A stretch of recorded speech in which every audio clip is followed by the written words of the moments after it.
Guyyaa narraahuun guyyaa idati ayyaama guddaa kan barakati rabbiin nun gahee fadliin tasaati koottaame namu guyyaa irratti iida gammachuu tan jaalalaati waliin godhadha muslimni marti. Guyyaa narraahuun guyyaa idati ayyaama guddaa kan barakati rabbiin nun gahee fadliin tasaati koottaame Amenamu wiya arati ida gammachuu tan jaalalaati waliin godhadha muslimni marti. Wiya gammachuu islaama hundaa dhiiraaf dubartii xiqqaa fi guddaa hundi keessanuu gammoojjii baddaa bagatti geessan isiniin jennaa bagatti geessan isiniin jennaa wiya gammachuu saniif haa ta'u waggaa dhufulleen isanagahu.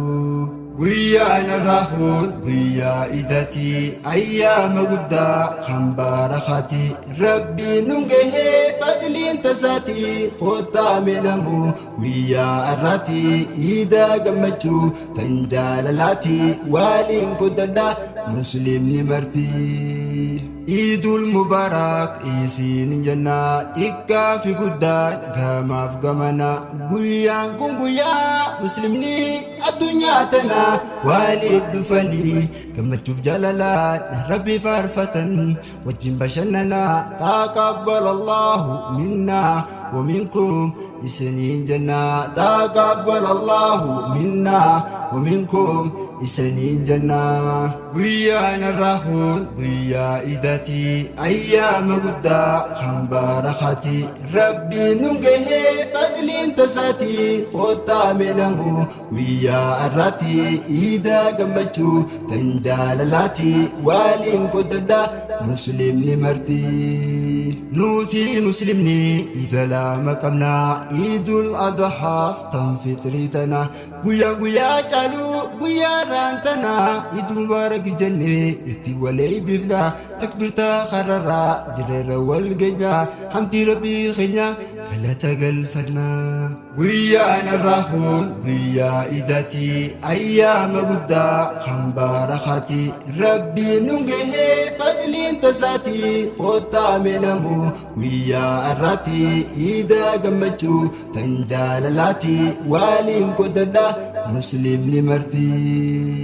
Way guyyaa irraa waagaa gammanne fiiraa fi ollaa wal afeeranne way guyyaa irraa waagaa gammanne fiiraa fi ollaa wal afeeranne hiriyoonninis wal biraa dhufne wajjin nyaannee dhuyne waan qopheeffanne hoflaa taphachaa wajjin qooddanne daangaa rabbichaa kan tarkaanfanne.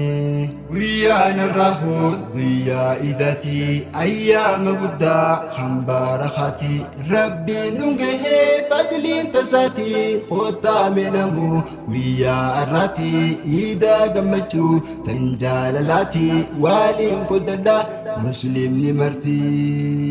Bar guyyaa narraa guyyaa milkiti ayyaana dhufu waggaa waggatti akkamitti dabarsu jirtaati warraa fi maatii teessan keessatti yaadadhaa ijoollee qabne abbootii hiyyeessa dhabaa qabne humaatii dhaamsa koo gabaabaa sitti naaf hageessu anaaf isiifillee rabbi haa laaffisu guyyaa irraan tana khayriidhaan dabarsu dhabaa nyaachisu garaa waa uffisu qabeenya nuu kenne nuuf haa laaffisu.